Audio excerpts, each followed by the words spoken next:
नमस्कार साथियों, आशा करता हूँ आप सभी कुशल मंगल होंगे और कोरोना वायरस जैसी महामारी के समय में, लॉकडाउन के समय में आप अपना और अपने परिवार का सकुशल तरीके से ध्यान रख रहे होंगे। मित्रों, अभी कुछ देर पहले मैंने एक आर्टिकल पढ़ा और उस आर्टिकल ने मुझे अंदर तक बहुत ज़्यादा प्रभावित किया और यही कारण है कि जिसके कारण मैं सोशल मीडिया में इस वीडियो के माध्यम से आप सभी के समक्ष उपस्थित हुआ हूँ, क्योंकि मैं चाहता हूँ कि आप भी इस बात को जानें। मित्रों, लॉकडाउन के समय बहुत सारी चीज़ें हमने सीखी और बहुत सारे सकारात्मक परिवर्तन हमने अपने समाज में देखे हैं। ऐसा ही एक सकारात्मक परिवर्तन एक संगठन के प्रति हमारी सोच में भी आया है, जो कि दुर्भाग्यवश अपने गठन के बाद से ही एक नकारात्मक छवि के रूप में हम लोगों के आगे रहा है। मैं बात कर रहा हूँ उस संगठन की जिसका नाम है भारतीय पुलिस, जो कि 1860 के दशक में अस्तित्व में आया।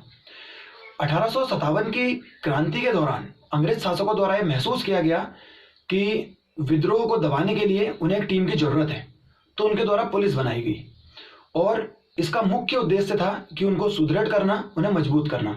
और उसने ऐसा किया भी। अंग्रेज सरकार इससे काफी हद तक मजबूत हुई, लेकिन जो एक छवि कही जाती है कि मित्र पुलिस, वह छवि उसकी भारतीय जनता के दिमाग में कभी नहीं बन पाई। उसके बाद हमें आज़ादी मिली। आज़ादी के बाद भी लोगों द्वारा ये सोचा गया कि अब इसमें बदलाव आएगा, लेकिन ऐसा कुछ नहीं हुआ। सरकारें आई, सरकारें बदलती गई, लेकिन सरकारों द्वारा हमेशा बस यही चाहा गया कि पुलिस बस उनकी चाकरी करे, ना कि जनता की। और यही एक सबसे बड़ा कारण है कि जिस कारण जो पुलिस, जिस हम हर जगह पढ़ते हैं मित्र पुलिस, वह भारतीय लोगों के मस्तिष्क में अपनी मित्र पुलिस वाली छवि नहीं बना पाई। लेकिन इस लॉकडाउन के काल में इस छवि में एक सकारात्मक परिवर्तन हुआ है, जो काबिले तारीफ है, शानदार है। मित्रों, अभी हमने बहुत सारे वीडियोस, बहुत सारे फोटोज हमने सोशल मीडिया में देखे पुलिस के अच्छे कामों के। चाहे वो किसी बच्चे को, रोते हुए बच्चे को केक देकर उसके चेहरे पर वो हंसी वापस लाना हो, चाहे एक वीडियो में देख रहा था कि उसमें एक दंपत्ति बहुत परेशान थी, जिसमें एक व्यक्ति अपनी पत्नी को लेकर काफी चिंतित था, उसकी डिलीवरी की समस्या हो रही थी, तो पुलिस द्वारा अपनी वैन में उसे चिकित्सालय ले जाया गया। एक कैंसर से पीड़ित व्यक्ति को अस्पताल पहुंचाकर उसकी दवाइयां दिलवाई गई, या फिर किसी गरीब परिवार को सबसे पहला खाना खिलाया गया। ये सब पुलिस प्रशासन द्वारा किया गया। एक बार को तो ये भी लगा कि ये हमारी गिरह की पुलिस है, लेकिन हाँ, यह सकारात्मक परिवर्तन बहुत जरूरी था जो आया। लेकिन बड़े दुख के साथ बताना पड़ रहा है कि इसमें हमारे आधा दर्जन पुलिसकर्मियों को शहादत मिली, वो लोग वीरगति को प्राप्त हुए, और 100 से ज़्यादा पुलिसकर्मी अभी भी कोरोना वायरस के संक्रमण के कारण अस्पतालों में एडमिट हैं, भर्ती हैं। एक खबर बीच में आई थी, लगातार सोशल मीडिया में उसकी चर्चा हुई। एक पंजाब पुलिस के काबिल एएसआई, जिन्होंने लॉकडाउन का विरोध कर रहे लोगों पर बहुत ही अच्छे तरीके से उस विरोध का उन्होंने सामना किया और अपनी बहादुरी दिखाई, और इसकी कीमत उन्हें अपना एक हाथ गंवाकर देनी पड़ी। आपको पूरा देश सैल्यूट करता है सर, आपकी इस वीरता को नमन करता है। मित्रों, ऐसा हमारे देश में पहले कभी नहीं हुआ, जैसा कि 3 मई को हुआ।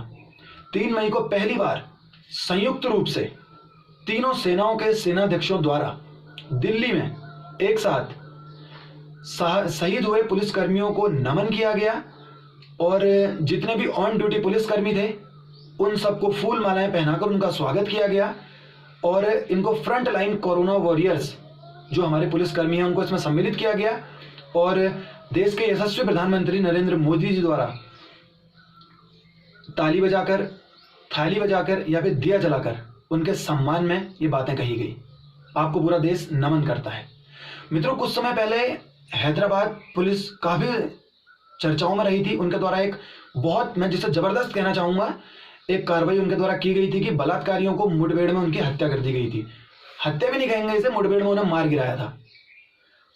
और लेकिन ये तालियां, आज की तालियां उन तालियों से काफी भिन्न हैं।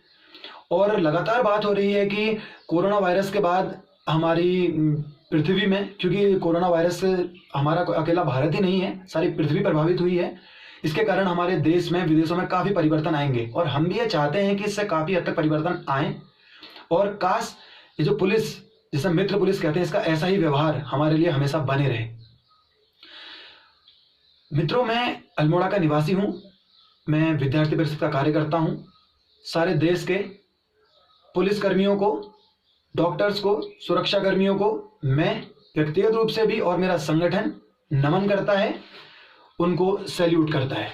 मैं अल्मोड़ा रहता हूँ। यहाँ के व्यक्तिगत रूप से मैं कुछ लोग जो यहाँ की पुलिस टीम में हैं उनको भी मैं धन्यवाद देता हूँ।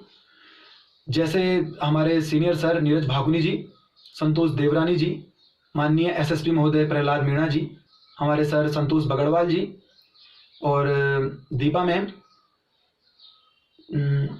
कुछ लोग और भी हैं जिनके मुझे नाम शायद अभी याद आ नहीं पा रहे हैं। उमेश राणा जी, देवेंद्र सामंत जी, आप लोगों को भी हमारा सारा शहर नमन करता है और आपको सैल्यूट करता है सर। धन्यवाद। जय हिंद, जय भारत।